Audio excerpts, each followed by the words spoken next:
All right. Naomi Dewar, absent for now. Ed Lawson, Here. Alexis Hill, also absent for now. Kathleen Taylor, Here. Devin Reese, Here. Diane Vanderwell, Here. Donald Abbott, Here. Jean Herman, Here. Jenny Breckus, Here. Vaughn Hartung, and non-voting member Beth Smith. Here. Did we call Diane? Okay. I believe we have a Let the quorum. record show that Ms. Stewart just showed up and is present. All right, salute to the flag. Mr. Hartung. Make me do it again? I'm happy to do it, sir. I knew you got it memorized. Please join me in a salute to our colors. I pledge allegiance to the flag of the United States of America and to the republic for which it stands, one nation, under God, indivisible, with liberty and justice for all. You're wearing big boy pants today. Wow. Thank you, Mr. Chairman. Okay, looking for an approval of the agenda. Any additions, subtractions? Got a motion by Hartung, a second by Reese. Any further discussion? All those in favor signify by saying aye. Aye. Opposed? Motion carries unanimously. Looking for approval of the minutes. Any additions, corrections? If not, looking for a motion. So moved? Second? Got a motion by, was that Naomi? Yep. By Ms. Dewar, second by Hartung. Any further discussion? All those in favor signify by saying aye. Aye. Mr. Chair, this is Kathleen Taylor. I will not be voting on the minutes. Thank you. Motion carries 9-1, 8-1. I'll just abstain. Okay. All right. I don't know. You don't. Mr. Clerk, we got any public comment? We have none. Okay, let's move on to consent agenda. Anyone wishing to pull a consent agenda? If not, looking to, for a motion. Got a motion Oh, by wait. Hartung, a second by Reese. Wait a second, I'm sorry. On the consent agenda, Yes, ma'am. I'd like to pull, no, I beg your pardon, sorry, never mind. I'm good. We're good? Yep. Okay, I got a motion and a second. Any further discussion? All those in favor signify by saying aye. Aye. Opposed? Motion carries unanimously. Move on to 7, business of the day. Mr. Chair, thank you very much. Director Smith, for the record, the first business of the day is 7A. It's a resolution of appreciation for the service of Vaughn Hartung as chair of the RPGB. I'd like to read that resolution into the record, please. It's resolution number 22-04, resolution of appreciation for the services of Vaughn Hartung, 2021 to 2022 chair of the Regional Planning Governing Board. Whereas Vaughn Hartung served as the chair of the Truckee Meadows Regional Planning Governing Board from August 2021 through August 2022, providing thoughtful and focused leadership to the board, the Regional Planning Commission, and the Truckee Meadows Regional Planning Agency during unprecedented times brought about by the COVID pandemic. And whereas Vaughn Hartung, during his tenure as chair of the Regional Planning Governing Board, navigated virtual and in-person hybrid meetings and led with confidence, dedication, and composure. And whereas Vaughn Hartung thoughtfully worked through various regional topics, including the Natural Resources Plan, 2022 Consensus Forecast Adoption, and Truckee Meadows Annual Report. And whereas Vaughn Hartung engaged with staff to develop a deeper understanding of the Truckee Meadows Regional Plan and the implementation of new concepts, such as regional land designations and facility and service standards. And whereas Vaughn Hartung, during his tenure as chair, sought to engage the board members collaboratively on important regional issues such as sphere of influence and projects of regional significance. And whereas Vaughn Hartung would test the microphones with a little Johnny Cash quote to foster a fun and lighthearted meeting environment. And whereas Vaughn Hartung led the formation of the RPGB's PRS Review Subcommittee to review the PRS standards and address the regional impacts of growth and changing conditions in the Truckee Meadows. And whereas Vaughn Hartung brought his particular concept of time, born from countless hours tinkering with and surrounded by historic timepieces, to bear on the efficiency and timeliness of how RPGB meetings were conducted. And whereas Vaughn Hartung consistently and effectively exercised his responsibilities as a member of the Regional Planning Governing Board calmly, fairly, and efficiently with strong leadership, clear direction, respect for staff, and a commitment to the benefits of regional planning. Now, therefore, be it resolved that the Regional Planning Governing Board does hereby extend its sincere appreciation to Vaughn Hartung for serving as chair of the Regional Planning Governing Board and for his countless hours of public service on behalf of the citizens of the Truckee Meadows.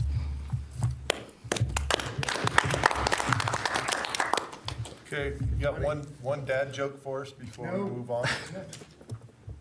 Well, I was geared up for this, but, you know, I gotta hand it to you. It was good. I Good. liked it. Geared up. Hand it. Never mind. hoping for a clock joke. Never mind.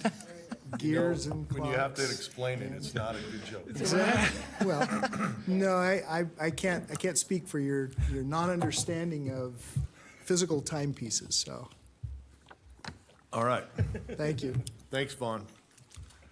Vaughn, how many years have you been on this board? Well, because of statute, I've been here for 10. 10? Yeah, I'm a statutory required seat, as is Ms. Herman. So it's, as long as I'm in office, I'll serve, because that's what statute requires. But I've been here for 10. But as you know, I also served on the Planning Commission and then Regional Planning Commission, yeah. Mhm. Yep, Very good. Thank you for your service. thank you, Mr. All right, let's Chairman. move on to 7B. You want to read that one, Jeremy? Sure, thank you, Mr. Chair. 7B is consideration and possible action to form the Regional Planning Governing Board Legislative Subcommittee for the 2023 legislative session. And for this, we have a short presentation from Chris Tolley. Good afternoon, Governing Board members. Chris Tolley, Team RPA. This item seeks the RPGB's decision on forming the legislative subcommittee. The 82nd session of the Nevada Legislature begins on February 6th of 2023. Staff is recommending the RPGB form the legislative subcommittee, which is typically composed of the current chair, current vice chair, and most recent past chair. Staff is also recommending the RPGB appoint one alternate from each jurisdiction, which is also a typical component. So with that, the motion. So the proposed motion is listed on the screen or on page 66 of the packet. This concludes the presentation, but staff is available for any questions. Thank you. Mr. Reese? Thank you, Mr. Chair. For my part, I would like to sort of decline. It looks like I would be the person from at least the vice chair's role in favor of Ms. Taylor. Ms. Taylor has significantly more experience than I do in the planning realm, and I think the body might benefit from her involvement. Unless the body is adamant that I do it, I just simply think that she might add something that I do not. Traditionally, it's been the chair, the vice chair, and the immediate past chair. So, Mr. Chairman, Yes, may I sir. make a suggestion? Mr. Reese, you act as the member on the board, but if for whatever reason that you cannot attend, you could make her the alternate. we push it to an alternate who could potentially be Ms. Taylor. So I'll let you think about that. I mean, I don't want to get too far afield of what we've been doing all along. So I would prefer more if you would do the alternate instead, make her your alternate. Okay, that sounds like the will of the body. That sounds fine. Okay? All right, so then I'm looking for a motion then. I make the motion. Do we need to appoint alternates from each one of in that motion? From each one of the, Yes.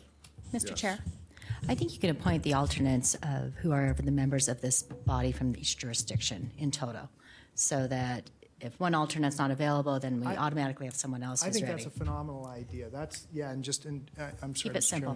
Chairman, and I think that's, just make everybody an alternate. The three with Everybody everyone. gets a participation. trophy. Everybody gets a blue ribbon. I like it. Okay, I will make the motion. I move to form a legislative subcommittee of the Regional Planning Governing Board consisting of the following membership. Chair Lawson, Vice Chair Reese, and past Chair Hartung, and all the representatives of their various bodies that also serve on this committee as their alternates per jurisdiction. Second. Okay, I've got a motion by Ms. Stewart. I've got a second by Mr. Hartung. Any other discussion? All those in favor? Aye. Say aye. Opposed? Motion carries unanimously. Thank you. Thank you. Moving on to item 7C, this is Jeremy Smith for the record. It's discussion and possible action regarding a proposed contract with Tom Clark Solutions for the provision of lobbyist services during the 2023 legislative session. Once again, we have Regional Planner Chris Tolley for a short presentation, and Tom Clark is available to answer any questions. Good afternoon again. Chris Tolley, Team RPA. This item seeks RPGB's direction regarding a proposed contract with Tom Clark Solutions to provide lobbyist services during the 2023 legislative session. In general, Team RPA has used lobbyist services to assist in tracking proposed legislation and operating as our physical presence during the session. Tom Clark Solutions provided lobbyist services during the 2021 session, and the relationship was positive. The proposal from Tom Clark Solutions remains largely unchanged from the 2021 session, with a $1,000 retainer per month from January to July and up to $1,000 for expenses if needed. And also the scope of work remains the same from the 2021 legislative session. Staff is recommending that the RPGB continue the relationship with Tom Clark Solutions for the 2023 legislative session. With that, the motion on the screen. Questions from the board? Mr. Hartung. Mr. Chairman, so Mr. Clark was the lobbyist when I was the chair. I found Mr. Clark to be competent, available, and always willing to answer questions and dig in and give me the answers that I needed on a timely basis. And I would highly recommend, I'll be supportive. I'm happy to make the motion for Mr. Clark, but I'll stand down if any other members would like to ask Any questions. other comments? Ms. Breckus. Yeah, so, Mr. Clark, no, I'm not, to Ms. Cholly. Mr. Clark represented this body in 2021 at the last session, regular session? Yeah, yes, correct. And that contract, I recall, didn't come before the board. Is that correct? It didn't, and I think I don't remember the exact agreement, Director Smith. I believe it did. Let me look through the Okay. records and Okay. verify that. Voted on Mr. Clark. So how was the procurement accomplished this time? Was it a sole source? Did you go out for RFP? How did it go about? This time, we opted to suggest Tom Clark perform those services again. We did not go out and look for other lobbyist services. And in Nevada, you can sole source professional services, which these are. It's a problem for me, and I want to share my perspective, and I don't recall, it's a long-held position. But, and I think some of this could have been cured through an RFP process. That's why in this situation, I do advocate for an RFP process. One, I have a real problem sending paid lobbyists who primarily work for corporate interests down to Carson City to represent the public interest. And I'll explain two scenarios. Is one, we know down there it's a compressed time frame. Access to those who are in those offices is difficult. And so you have to call. You have to call and say, can I have a 2 p.m. with, Senator so-and-so from urban North Las Vegas? Well, what are you going to talk to them about? Oh, I've got corporate client here, and I want to throw in my public sector person too. A meeting of 4 items. I don't want, and I don't think it's good in the public interest to have a meeting scheduled with another elected official by a corporate lobbyist who's going to run in 4 topics, 4 top corporate interests, and then throw in their public sector interest. I think it's very untoward to have the public interest represented in the same breath, the same body, the same seat at the same time as other corporate interests. Secondly, because we didn't go out to RFP asking and inquiring about conflicts of interest, I see conflicts of interest that are inherent. I've seen them in other instances, and I looked at his book from 2021, and how are conflicts of interest dealt with? Is it this is a small contract, $7,000. It helps fill out a book for him, but he's got a big book. Southwest Airlines looks like a 21 client. Maybe they're a 23 client. I don't know. Maybe there's new ones who have come on. But say someone drops a bill, says, and believe me, airport planning is a big topic that has entertained the legislature in the past. Drops a bill on airport planning. We're of a position with airport planning. We want concurrency and conformity of all the plans in the area. and he's in there in the same breath representing Southwest Airlines' interest on that bill. That's a scenario. It's possible. It is wrong. This board is small. This board can decline these services at this time, go out for proposals, see who shows up. Maybe it's some small outfit, some part-time person who has some expertise there who will say, I will only take you on as my client. You're going to be my only client in the door, because I don't want to go back out to Ward 1 constituents and tell them that their public money is muddled up with influence peddling of corporate people in the same person down in Carson City in these sessions. It is wrong, wrong, wrong. And, I did start my career in New Mexico over 20 years ago, which meets the same duration at that time as Nevada. So very similar. They didn't play this game. This is wrong. It is wrong to hire corporate lobbyists to do the public work. Thank you. Okay, anyone else? Mr. Reese? Thank you. For my part, Mr. Clark, I've known you for probably more than 20 years. Your reputation is beyond reproach, and so it's unfortunate that one of the members wants to have a temper tantrum about your very small contract. I absolutely believe based on my working with Mr. Clark, that he understands conflicts. Certainly in a compressed environment, which is 120 days, just going with anybody who will show up is not really how you get things done in these circumstances. The idea that lobbyists are somehow always to be painted as the enemy of good governance, I think, is also anathema to the process. Oftentimes, lobbyists are the ones who are educating both the legislators and the general public about the importance of a particular topic. Obviously, my hope is that if there are conflicts that arise that are related to the representation of this body, that they would be flagged and they would be brought to the legislative committee or Dr. Smith or Chair Lawson for a discussion about those. Inevitably, given the sort of lack of nuance of some complaints, you are going to hear people complain about everything. And unfortunately, that is the nature of some elected persons. And so I don't want you to feel as though in any way we have less respect for the profession. I do believe that it's an honorable profession, and the things that you do and can accomplish in it would benefit this body. I'll be honest with you, the contract is it's very small, and the reason why I say that is not because you haven't done a good job, but if this body is to advance any legislative priorities, it would be very difficult to accomplish that on the shoestring that you've done. And so it sort of depends for me on what the priorities that this body may have, because if the body, for example, was advancing a particular piece of legislation, or we were going to be substantially involved in some particular planning issue, you'd quickly be on the wrong side of the billing practices there. And so I suppose that is both a credit to you, but also an acknowledgement that, and I have done work in Carson City, and I have done it on a sort of a similar, smaller scale, because it's not my full-time profession.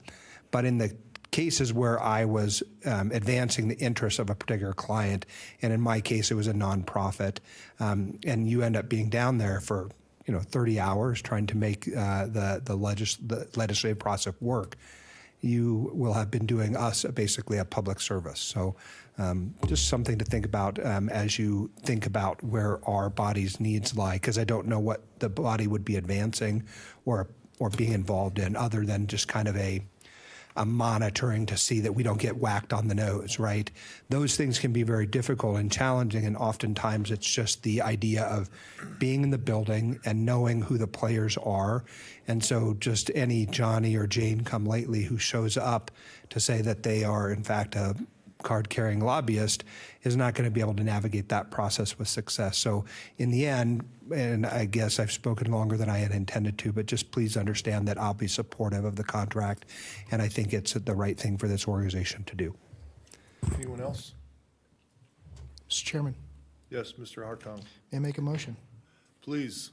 I move to direct regional staff to enter into the proposed contract with Tom Clark Solutions as the lobbyist for the 2023 legislative session. Mr. Chair, I believe we need to ask for public comment. This is a public comment item. Thank you, Jessica. There is no public comment for this item. This is different than what, you got to sign in at the beginning of my meetings. Okay, so no public comment. I got a motion by Mr. Hartung, a second by Mr. Reese. Any further discussion? All those in favor signify by saying aye. Aye. Opposed? Opposed. Okay, motion carries 8-1. Correct? My math correct? That is correct. 9 to 1. Okay. And All right. Mr. Chair, I apologize. I missed, we need to take action on accepting the resolution for the service of Von Hartung. A motion. Okay, so we'll back up, and I'm looking for a motion to accept the resolution, sorry. Move to accept the resolution. Thank you. Okay, I've got a motion by Ms. Hill, a second by Ms. Vanderwell. Any further discussion? All those in favor signify by saying aye. Aye. Opposed? Motion carries unanimously. Now we'll move on to item D. Thank you, Mr. Chair. Jeremy Smith, the record. This is an informational presentation, discussion, and possible direction to staff regarding the budget for fiscal year 2023-24. Looks like I'm just getting the clicker. Thank you, Shelley. Okay, well, there remains work to be done to bring the proposed draft budget forward in February, but we'd like to give you an update on where we've gotten to in the interim. So first off, just a quick history. The budget of TMRP, the agency, has fluctuated over the years. In the past, it's been quite a bit higher, upwards of 50% higher than it is today.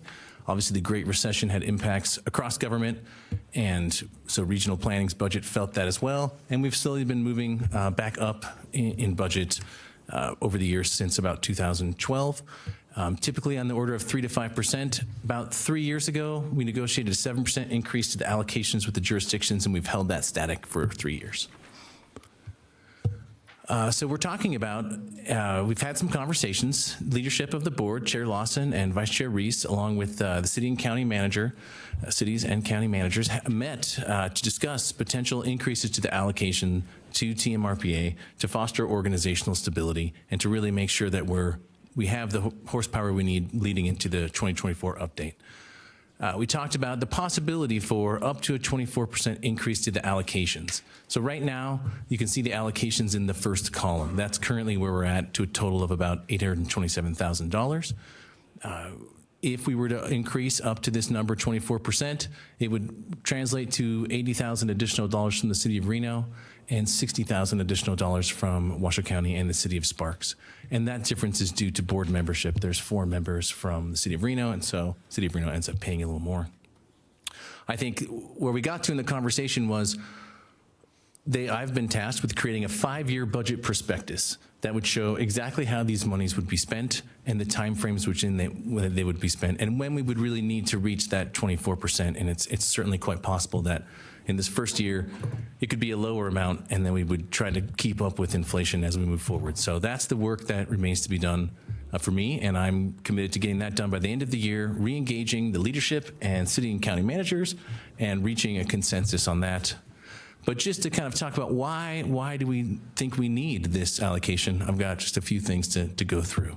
So first and foremost is we have been lacking an office administration position for probably at least 6 to 7 years now.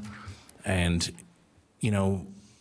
that's something that actually turns out to be pretty darn important. We've dug in as staff and we've taken on all of the duties that we can in terms of admin, filing, scanning, creating packets. And quite frankly, I'm really happy that we got to do that, because now if we bring somebody on, we really know exactly what needs to be done. And we can direct that person, and there won't be a lot of wasted time in terms of trying to train someone.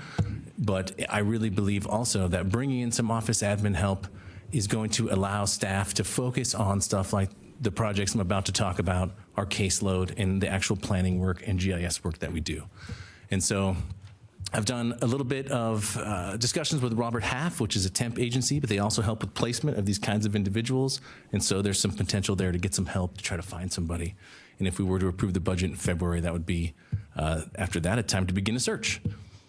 So that, we're asking for a chunk of money for that because that's a recurrent cost, especially full-time loaded with benefits and all of that stuff. It's going to be a size of probably half of that ask that I have showed on the previous slide. Then following that, we are moving towards a 5-year mandated through state law update to the regional plan. And that typically takes a little extra effort, right, to get there. Now, we did a very substantive overhaul, if you will, in 2019. And basically, we're not looking to do that again, but we knew at that time, and there's been discussion, that there were some areas that we needed to bolster, namely natural resources and, how we're going to apply public infrastructure, facilities, and services. And so that's really the focus going forward. We anticipate that we will be able to start with a draft of that plan update available so that it's not a last minute thing early in 2024, get the conversation throughout the summer, and that culminates with that update with 3 meetings of the RPC, and 1 in each jurisdiction in advance of the RPGB meeting where we would bring it to you for adoption. So that would be our October meeting, and that would be exactly 5 years, which would be neat. That's what we're shooting for. Okay, so in order to support that, again, there's two major initiatives that we've been working on that are underway. The first I want to talk about is the Public Infrastructure Plan. That is building on the concepts that we introduced in 2019, where we put in a new facility and service standards table so that every master plan amendment and every project of regional significance needs to meet that standards table or provide a feasibility analysis as to how they will meet it. And what that's trying to do is recognize that even at the master plan decision-making processes, early on in the whole development process, still important that we are conceptualizing and understanding what we're planning for and can we handle that change. Because once we get these things adopted, they don't seem to go away, right? They just languish out there. So we want to make sure that if we say yes, we know we can serve it and how. We've been really trying to leverage the Truckee Meadows annual report process, which is what we start January 1 every year, reaching out to the jurisdictions and affected entities to ask them how have they implemented any changes or policies to their work that's going to help foster implementation of the regional plan. But we've enhanced that ask now because we don't want to be a burden, but we want to get this information that we're going to ask for specific infrastructure data, GIS data, like changes to the location of pipes, fee areas, all the stuff we try to use in terms of putting together the GIS data for the region, and also capital improvements. And this is an area where, I think what we're trying to do is say every entity in every jurisdiction already has a capital improvement planning process. We don't want to try to have them reinvent their wheel to match what we're doing, but we want to be able to take that information, that disparate way it's done everywhere, bring it together, translate it to the 30,000-foot regional level, and be able to report back to this body and everyone just exactly what have we been spending money on and what are we planning to spend money on from that regional perspective, and how does it flow with the regional plan. So we're really trying to focus our ask once a year, get that information, and publish that in cahoots, I guess, with the annual report. And I think folks appreciate that at the jurisdictions and entities, and they don't have to run around constantly meeting our requests. But they are happy to meet at least that one. So that, and I think we're going to need consultant help. CIPs are complicated documents. It's a complicated process. I'm not an expert at that. No one on staff is an expert. And so we believe that some of these monies that we're asking for in the allocation would help us to hire expertise to get us through that process. The other big effort that we've been making quite a bit of progress on is our natural resources plan. The data gathering is pretty much complete for this round, never ending because things are always changing. So we're trying to keep that a living document and a living set of data.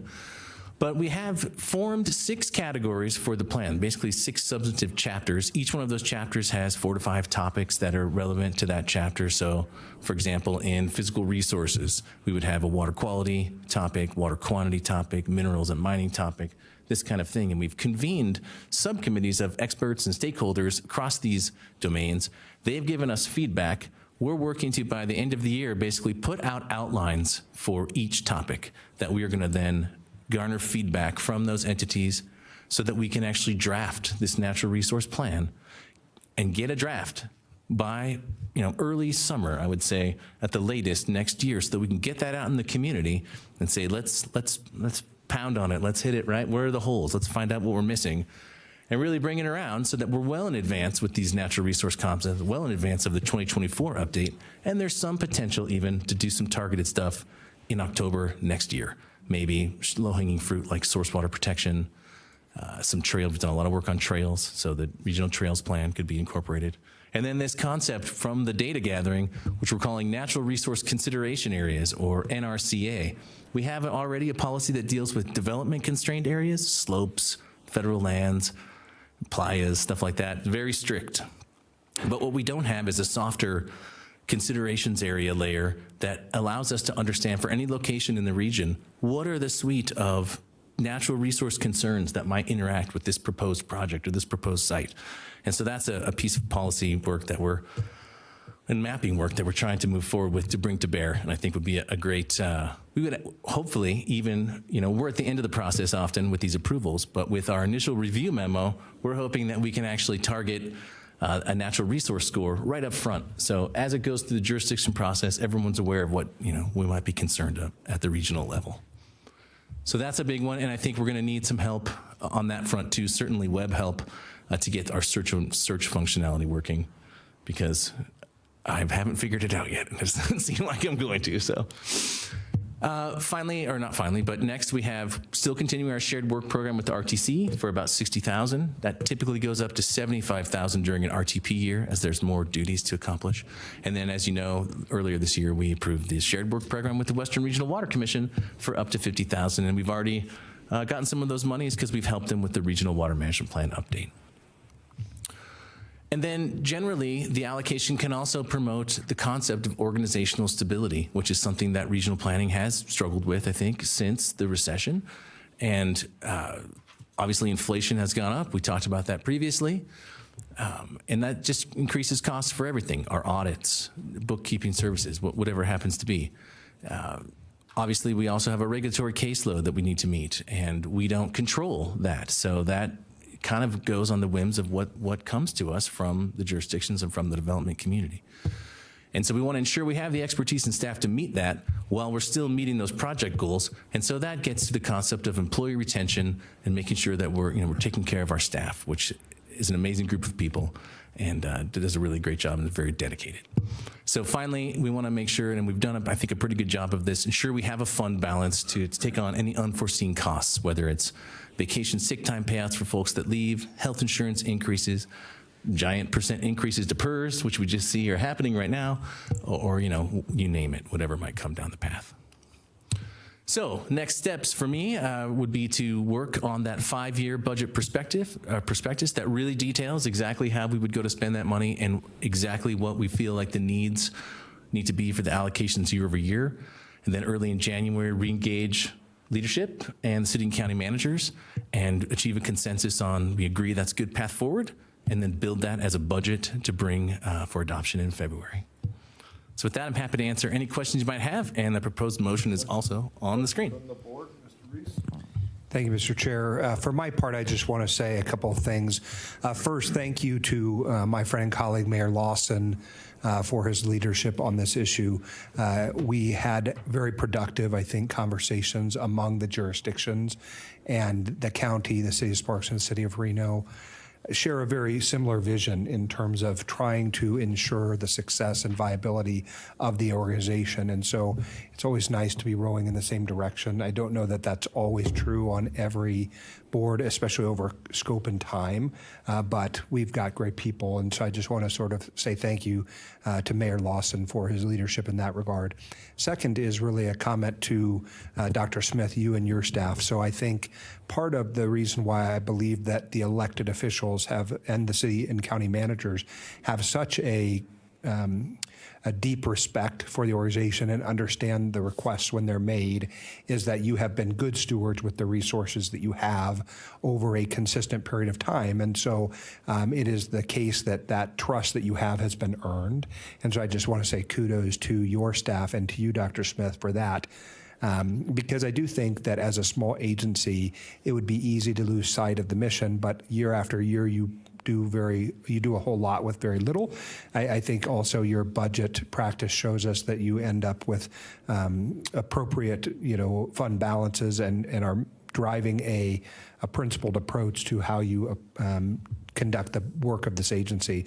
So again, I think they're related questions. One is the leadership of Mayor Lawson, which I applaud again, and the other is your agency's leadership.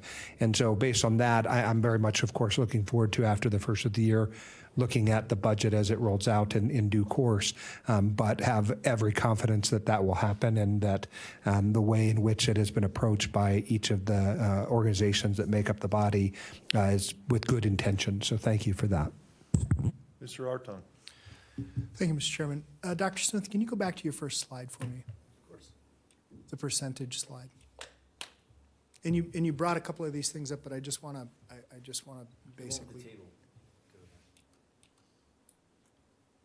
keep going. Right there.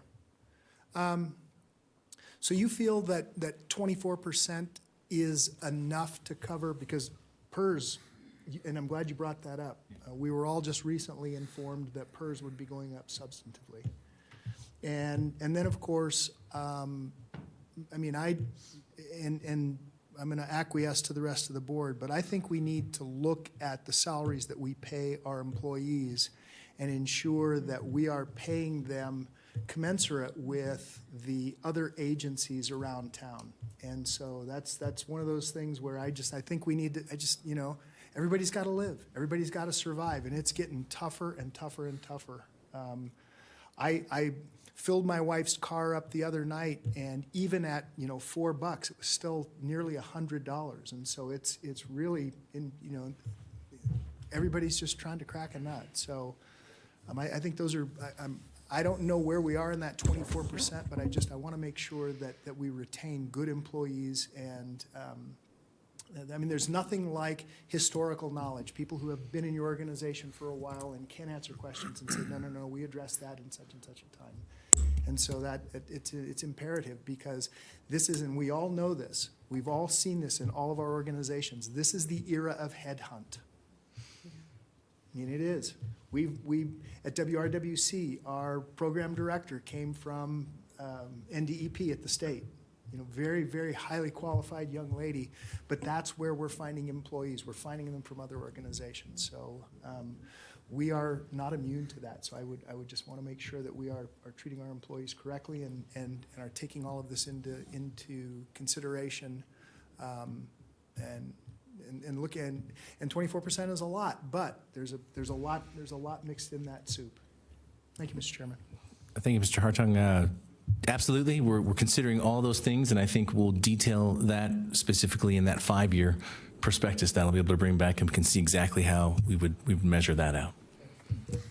Ms. Stewart. Yeah, I want to agree with both of my previous colleagues that spoke. One, the quality of the agency and the quality of the work that they do and their tight-knit ability, let me put it this a different way, efficiency in producing work products, I think is to be commended. And if this percentage is large, it's probably because we did not adequately increase in previous years. In other words, we could have increased with steps. But Jeremy, I'll just point out, you kept keeping us flat. To your credit, I understand, but sometimes then you got to swallow a big pill. And you've got to deal with this PERS increase, the huge inflationary costs we've all had to do with all of our employees in terms of increased salaries, very big steps. And it flows through the whole economy. Our not to introduce a different topic, but for rate setting on our sewer, they just had to swallow a 7% increase because that's CPI was 7.1%. So, it's throughout. I think you both make great points. And so I support this, and I even, maybe we should round it to 25 and then start addressing the shortfall. And I say that because just before this meeting, I was on a meeting with our assistant city managers, and they pointed out some very long delays. For example, your point about administrative need. They pointed out that when we've been, unfortunately, at Reno budgeting at personnel, we haven't been adequately budgeting all their materials, supplies, vehicles, and all the stuff, and the IT to support, the admin to support, the HR to support. And so you have such a small staff, if you do that long enough, eventually, you're just way out of balance. So it's just, they are going to, we are probably going to have sticker shock at Reno because each employee is going to cost not just their salary, but the full embedded cost. And so I think this is very reasonable, and it's probably overdue, but it's very reasonable, and perhaps you should take that 1% more in Code 25 and just, start addressing the shortfalls. So it's just some thoughts, and thank you to my colleagues. Anyone else? Ms. Breckus? Thank you. We haven't all been informed about the PERS increases. We haven't had that information come to us at the City of Reno. I heard, just been hearing a lot secondhand, but I think I heard enough this morning at how Tumwell will be impacted to have a sense how it would impact this little organization, and waiting to hear what Reno is going to share with us. But, the shared work program, I think it's a distractor. I really do. I would like, in my world, I'd like to see that pulled out. To me, it looks like technical assistance to other larger organizations that have resources with dedicated funding source, and someone else could provide that. And I say that because, when we adopted this last iteration of the 5-year plan, I did not support it. I felt there were too many hanging chads, if you will, on the natural resources plan and the infrastructure plan. And it is, as I thought at that time, folding into the next 5-year update. And from where I sit, I don't even see if those are done superbly, and that's rolled up into the next 5-year update, that this organization will be delivering what it needs to deliver. And, I say that somewhat, kind of unhappy that, one, what is it supposed to be delivering? And I think it needs to be distilled down to its essence, and that is regional cooperation. And so when I see Reno having an expired annexation plan and continuing to annex, and we've got one next week, without a wag of the finger from regional, at least you're being uncooperative, I think the organization is not doing as well as it could. And I've been on here for a decade, so I'll take responsibility for it. Number 2. I was in here in October when the overturn of the Peavine Employment Center occurred. But and hopefully you saw the record there, and you can expect in regional to see 1, 2 of these in a hot market a year. And the board is always right because they have the final decision, right? They send it back down to a conformance review down to the Planning Commission, but the board is the final say. That decision of Reno to essentially allow in the foothill segment of their master plan basically a carving on the highest part of the Peavine flank, and you'll be seeing it, big warehouse going up right across from the Red Rock Road, to me, was not consistent with the master plan. Maybe if we had the resource plan, there could be more pointed in there, but something is not working. And I'm not disputing those who, decided to overturn the Planning Commission. I thought our Reno Planning Commission got it right. I think our City Council got it wrong. But that's where we should have our focus when these things come out, and is it consistent with the regional plan and the plans that have been found in conformance? And I think we should really distill our essence, those sort of issues, the annexation, the sphere of influence, and not bring on a lot of other stuff. I don't know. Maybe there's a draft out there of the resource plan and the infrastructure plan that I can say, aha, that's going to really add value. But I just am not seeing it. Do you have drafts of the infrastructure plan, or do you just still have outlines? Right now, we have outlines of the topic areas for natural resource, and Okay. we're working to have those vetted with our stakeholders, and then probably late spring, early summer, have an actual draft of the natural resource plan. And that would Okay. be a chance Yeah. to tinker with that one. Yeah. And then the PIP, or Public Infrastructure Plan, is a bit behind. We started NR first, so then later in the summer, I imagine we'll have some version of a draft of that to start taking a look at. And those can be very superb, how they're written, but they may not queue up with what the organization is as a referee, is how I've always seen these come rolling out. I'll be open-minded, I'll look at them. And then calibrating to the salaries to the other staff, I have no problem with that. If anything, I think this organization's a leader because they go out and do salary analysis to the chief executive. And that was good information that I wish I had when we had the Reno evaluation for the Reno city manager 6 months ago or so. So thank you.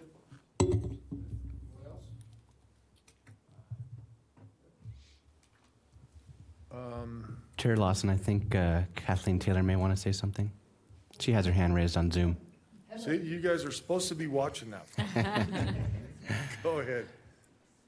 Thank you, Mr. Chair. I will make this very brief. As one of the newest members, but somebody who has worked with Dr. Smith and his team and staff for many years, I just want to thank you. You've always been able to provide the information that was needed, and I look forward to working with you and your team at this level.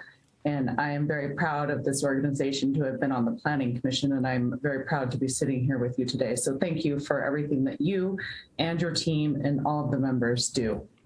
I find there is much value in this organization. Thank you. Okay. Anyone else? Public comment? You're going to teach an old dog new tricks. It's going to be tough for me. Do you have any public comment? We have none for this item. Okay. With that, I am looking for a motion. Or a question. Just, it's a simple one. It's probably for legal. So the motion, the proposed motion considers the assumptions in the report. Does that, is it, whenever I see the word considers, it almost seems like it's not binding. I think the motion, if you choose to make one, would be to direct Director Smith and staff to prepare the budget in consideration of the information provided today and the comments of the board. So moved. Got a motion. Second. Okay, there you go. Got a second from Ms. Hill. Any further discussion? All those in favor signify by saying aye. Aye. Opposed? Motion carries unanimously. All right. Mr. Jeremy? Yes, thank you, Mr. Chair. The next item, 7E, discussion and possible action regarding ratification of the contract and compensation of Jeremy M. Smith, Director of Regional Planning, and Legal Counsel Prunty, if you'll please take us through this one. Yes, thank you. Jessica Prunty for the record. Yesterday, I sent everybody on the board a very brief memo with encapsulating the results of the conversations and the negotiation of the director's contract between Chair Lawson, Vice Chair Reese, and Director Smith. Essentially, everyone reached consensus for an increase for Director Smith and a few other nominal changes. There's a suggested motion at the end of the memorandum. Accompanying the memorandum is an updated salary survey from organizations that my office was able to reach directly to obtain the most up-to-date information, at least as to salary, and then a draft of the contract itself. I am available for any questions. Questions from the board? Go ahead. You're a bargain, Jeremy. That's all I'm going to say. You are a bargain, sir. Okay, anyone else? It's my turn to talk nice about Mr. Reese, but we don't agree on 100% of everything, but we always seem to find a way to get to common ground. And I think we've done that. And I think everybody's happy with where we are. So with that, I am looking for a motion. I move to approve and ratify the 2022-23 director contract negotiated by the chair and vice chair as set forth in the legal counsel's report. Thank you. Second. We got a motion by Ms. Hills, second by Mr. Hartung. Any further discussion? All those in favor signify by saying aye. Aye. Opposed? Motion carries unanimously. Do we have to do public comment on that one? Is there public around? Angela, you're the closest to public there is out there. Okay. Reports. Ms. Smith. Hello, everyone. Hi, governing board colleagues and members of the community. The Washoe County School District recently worked very collaboratively with the City of Sparks on improvements around the school zones at Sky Ranch Middle School and Bohash Elementary School, which are underway now.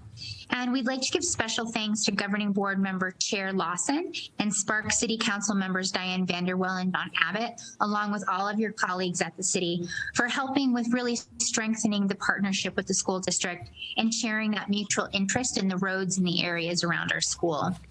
I'd also like to touch on that the Washoe County School District Board of Trustees did vote to approve the design phase work for a new elementary school in the North Sparks, Spanish Springs area, also known as the Stonebrook development, which will alleviate overcrowding at Bohatch Elementary. To be clear with everyone and those in the community, this is not a decision to build quite yet. It's just the start of the design and the pre-work prior to that next step. The district staff anticipates bringing that item back to the Board of Trustees in the fall of 2023 for a decision on actual construction. And I do want to point out that this new school is included in the approved WCSD facilities master plan, which is in conformance with the Truckee Meadows Regional Planning Authority regional plan. Also, if any governing board member has any questions about these projects or anything else going on with the Washoe County School District sites, please do not hesitate to reach out to me or our district facilities team. We're always here to help and to have one-on-ones about any of our schools and their needs. And then finally, from my family to yours, I do want to wish everyone a Merry Christmas. And for those who celebrate other special holidays and traditions, I hope those moments are also filled with happiness and joy as well. So thank you so much for this opportunity. Thank you. Members and directors' reports. You have a report for us? I sure do. Thank you, Mr. Chair. Jeremy Smith for the record. I have a short report. First off, I'd just like to say thank you very much for the previous item, and I just want to let you know it really is my honor and privilege to do this job, and I appreciate the opportunity to serve. And I got to say that I appreciate the recognition and the support and leadership that this board shows, especially along the lines of the budget allocation. And I think that it's an incredibly motivating factor. So we're ready to hit the ground running next year and produce quite a bit of stuff. So along those lines, just quick updates and stuff. First off, our next meeting is going to be in February on the 9th, and it's going to be in a different venue, the Reno City Council Chambers, because this this chambers is booked that day already, and we couldn't finagle our way back in. So we're going over to Reno, and I think that's also the case for our April meeting. I'll be sure to send a reminder. Just want to let you know that the PRS review for the PRS resolution continues based on the recommendations of this body. We've engaged a RPC PRS review subcommittee, which is scheduled to meet on December 21st. We're going to go over those recommendations. It's always going to be our plan for the RPC to work some of those things out and then bring back a draft resolution to this body for review before we take it for final adoption at the RPC. And I anticipate we'll get it done by April, the April meeting here, and then an April meeting of the RPC. Also, in terms of the history of annexations, that's not something we've forgotten about. And on that same day, December 21st, we've already scheduled a meeting with jurisdictional staff from City of Reno and Sparks to start looking closely at that and to build that history and to bring that item back in February so that we can have a discussion about annexation and keep that going. So that's definitely on our radar, and we're working on it. Also at the February meeting, maybe to hopefully address some of the concerns expressed today, we're going to bring an update of the natural resource plan. I think we'll be in a good place to talk about exactly where we're at and show you the substantive progress we've made and get your direction and feedback on that. And then likewise for April, we're planning to bring a similar item for the public infrastructure plan so we can really see what that's doing and where we're trying to go there. And again, get your feedback and leadership so we make sure we are hitting the mark. And so with that, I just want to say thank you again for your continued support and leadership, and I hope you have a fantastic holiday season. Thank you. Counsel, legal counsel, Nothing to report. Happy holidays to everybody. thank you. Board comments, anybody have any comments for the good of the order? Alexis, you look like you want to say something. Dr. Smith, did you say also sphere of influence as part of that report, or did I miss it? Yes, I did. Yep, Okay, that'll be thank you. part of what we talk about and try to bring back a better understanding of for that February item. Thank you. Yes. Thank you. Okay. Well, from me, happy holidays. We'll see you guys in February. I'm having a great holiday. I got both my boys home, so I'm excited for that. And I hope your holidays are going to be as wonderful as mine. All right. Public comment? There is none. Mr. Clark. There is a public out there. I'm sorry. Oh, there is. Thank you, Mr. Chairman, members of the governing board. I'm a lobbyist. I have to talk. It's just kind of my given. And when nobody else is here, I have to come up and say something. I want to say thank you. Thank you for entrusting us, me and my team, to represent you in the 2023 legislative session. It is going to be considerably different this time than it was in 2021 in the fact that we can meet in person and be in the building and see what happens. I will tell you that during the deliberations, and one of the primary goal that we have in representing you down there is to watch your back. We keep an eye on every single bill draft request that comes through. Last session, we tracked 42 different bills. 90% of them really, at the end of the day, had nothing to do with you. But just in case they became a Christmas tree and they had the word planning and they dealt with the statutes that you deal with, we wanted to make sure that we were in the room, in the Zoom where it happens. To make sure that that happened.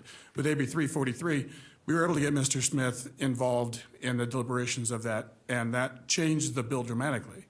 And our friends at the RTC get to deal with walking audits and things of that nature. But his expertise was really important. And so what we did is, once we saw that the bill was going in that direction, I brought Mr. Smith in. He was in the Zoom where it happened and was able to really make an effect on that particular piece of legislation. So we look forward to doing that again in 2023. I will tell you that my cell phone, Mr. Smith has it, and I, just like in 2021, will tell you if you have a question, you have a concern, you hear something, you read something, somebody tweets something that you want to answer to.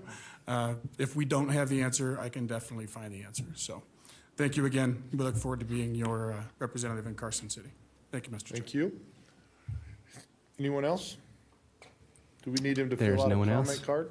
Yeah, if you wouldn't mind filling out a comment card in the back there for us. You circumvented the whole system. You're just ahead. Thank you. Okay. Any written correspondence? No, there's none. Well, we're on to my favorite subject, adjournment.